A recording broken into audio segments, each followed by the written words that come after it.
किस बात के लड्डू खिला रहे हो विनोद जी? क्या आपने अपनी बच्ची की शादी पक्की कर दी? जो गलती मैंने की थी, कहीं आपने तो वो गलती नहीं की ना कि बड़ा घर देख के? अरे ऐसा घर देखना जहाँ हैवान बसते हो, वहाँ अपनी बच्ची की शादी मत करना। ऐसा घर देखना जहाँ इंसान बसते हो। मेरी छोटी सी बच्ची, मेरा दिल का टुकड़ा,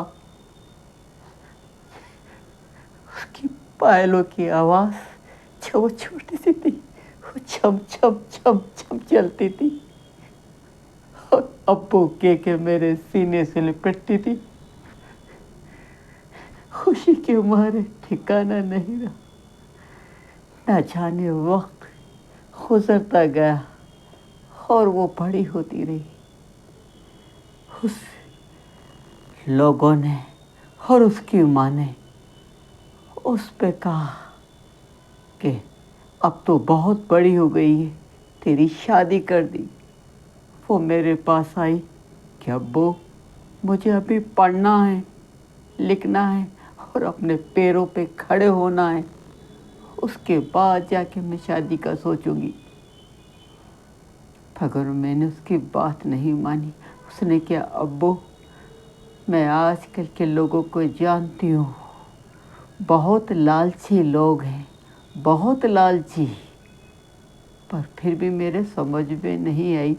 उसने तो मुझे लाख कोशिश करी समझाने की, पर मेरी बात उसकी समझ में नहीं। मैं करता भी क्या? उसकी माँ ने, उसके भाइयों ने मुझे मजबूर कर रखा था कि देखो पड़ोस क्या कह रहे हैं, फलां की बच्ची कब शादी हो गई, वो 2 बच्चों की माँ भी बन गई, कल को अगर नाक कटाती तो क्या मुंह दिखाओगे? मैं मजबूर हो गया था।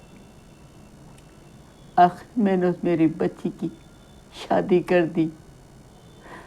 इतना दिया मेरी हैसियत से भी ज़्यादा मैंने। और कुछ ही दिन बाद थामाची का मेरे पास फ़ोन आया कि मुझे मोटरसाइकिल चाहिए।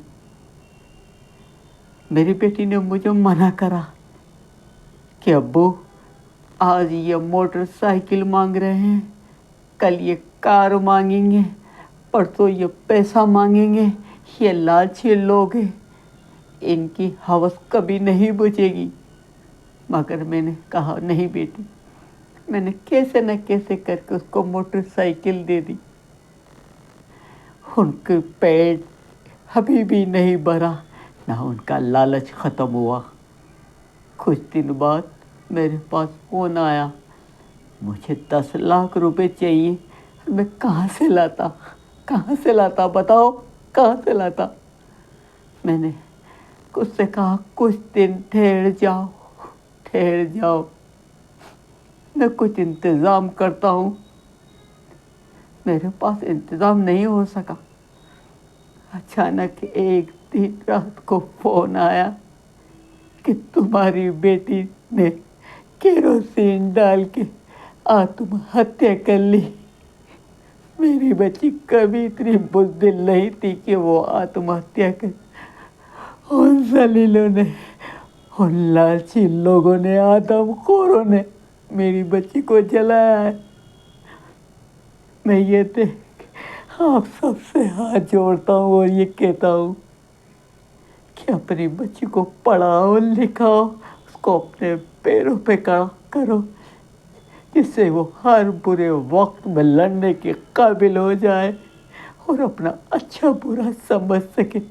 जो गलती मैंने की तुम मत करना, तुम लोग मत करना।